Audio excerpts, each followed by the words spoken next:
As I go back onto the 7th series, Empire and the Emergence of World Powers, today I will be discussing the emergence of the USA as a world power. This podcast, brought to you by Anchor, is currently non-profit making and is based on the 2nd edition coursebook on international history from 1870 to 1945 for Cambridge International AS Level History. To begin, why had the USA become a continental power by 1890? One of the reasons was manifest destiny. Americans believed that, firstly, the US was destined and had the divine right to take control of land in the West up to the Pacific Ocean. Secondly, the USA had a duty to spread Christianity and its Western culture. Thirdly, they believed that the USA would bring education and freedom to the oppressed and create democracies for countries under totalitarian rulers, regimes, and monarchies. And finally, aggressive nationalism was desirable, so the US could remove other powers from the continent, enabling it to achieve Western expansion. The US began acquiring territories on their continent from 1803 when they purchased Louisiana. Louisiana was originally owned by Spain until they ceded it to France in 1802. In 1803, French Emperor Napoleon sold it to the USA for $15 million. The 2.1 million kilometers squared area doubled the size of the USA. In 1819, Florida was ceded to the USA by Spain through a treaty after US forces invaded the territory, threatening further military action and possibly war. Spain was unwilling to defend its Florida colonies, as it was struggling to maintain its empire elsewhere, so it was unwilling to defend it. Texas was originally part of Mexico until American settlers who migrated to the territory outnumbered the Mexicans. In 1836, the American settlers revolted against Mexico and established the independent Republic of Texas. Fearing that Mexico could try to retake the territory, as they considered it a rebellious province, Texans persuaded the US to annex the territory in 1845, and power was transferred to the US in 1846. In 1846, Britain and the USA were facing territorial disputes over Oregon until the USA threatened war with Britain, and they signed a treaty with the United Kingdom, which divided the territory at the 49th parallel.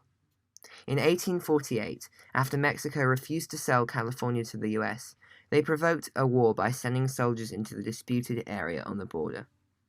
The US won the Mexican-American War, and Mexico was forced to cede the territories of the Mexican cession under the Treaty of Guadalupe-Hidalgo. These included California, New Mexico, Arizona, Nevada, and Utah. Finally, the purchase of Alaska in 1867.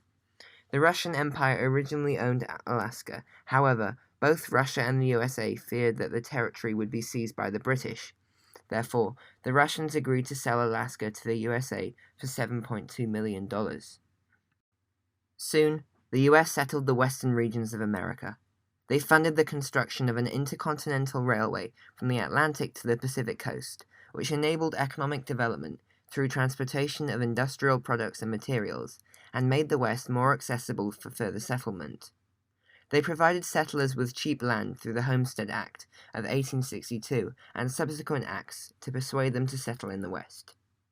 They employed the U.S. Army to either kill or forcibly remove Native Americans from their land and onto reservations. This land was then available for mining gold, building railways, or for settlement. They also established territorial governments and brought law and order to the West. The Homestead Act was put in place during the American Civil War.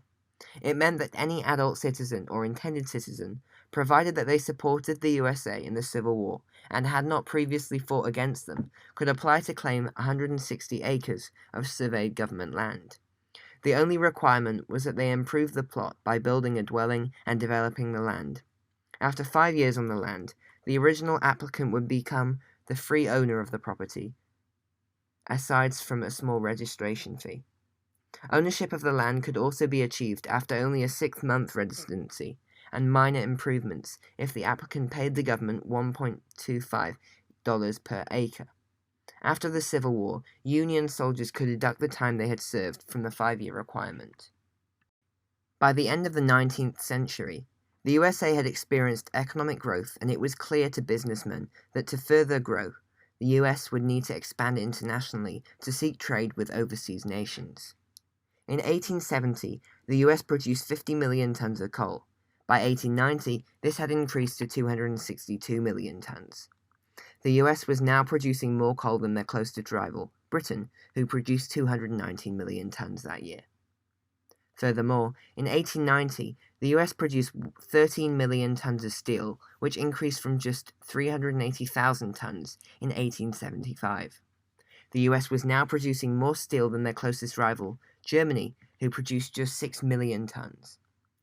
By 1900, Andrew Carnegie's US company was producing more steel than the whole of Britain, showing how much reserve of resources America had. In 1890, the US produced 10.6 million bales of cotton.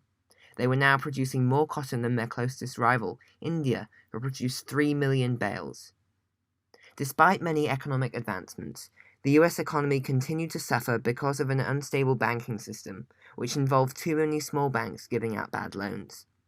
An example is where J. Cook's Railway Company borrowed $100 million and then declared bankruptcy, destroying hundreds of small banks, which led to a depression.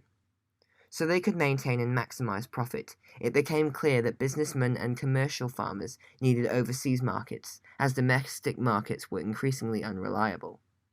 They campaigned for the government to reduce taxes on imported goods, as they wished to import machinery. The higher taxes would increase the overall production costs. The Democrats supported this idea of reducing tariffs, but Republicans wanted to preserve them as they protected local businessmen from international competition. Finally, for this episode, I'm looking at why the USA wished to further expand its interests overseas. Up until 1890, the USA was emerging as one of the world's greatest economic and military powers, and they had been pursuing a policy of isolationism. Following the War of Independence with Britain, which had lasted from 1775 to 1783, the US was focusing on developing its own political system and fighting for economic stability. Furthermore, they focused on their internal domestic issues as they faced the American Civil War from 1861 to 1865. Following the Civil War, political, social, and economic reconstruction took place, which occupied US attention. However, by 1890, many Americans began urging the government to end its isolationism and look overseas. On the one hand, the causes of international expansion are mostly economic. The western frontier of America was now completely settled, and the US government announced that it was closed. Therefore, Americans began to look abroad for new financial opportunities to exploit, as they had done with the frontier. The Chinese Empire was weakening, and not only offered an easy market to sell American manufactured goods, but also appeared to be a useful source of raw materials and imported goods, such as tea, silk, and spices.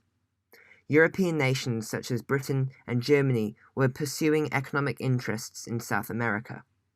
This competition so close to their border encouraged the US that they needed to explore more diverse markets. The US wished to exploit the new trading opportunities of its westward expansion to the Pacific Ocean by reaching overseas markets in Asia. American businesses began to pressure the US government to remove protectionist tariffs, as they believed it would encourage free trade and allow increased access to overseas markets.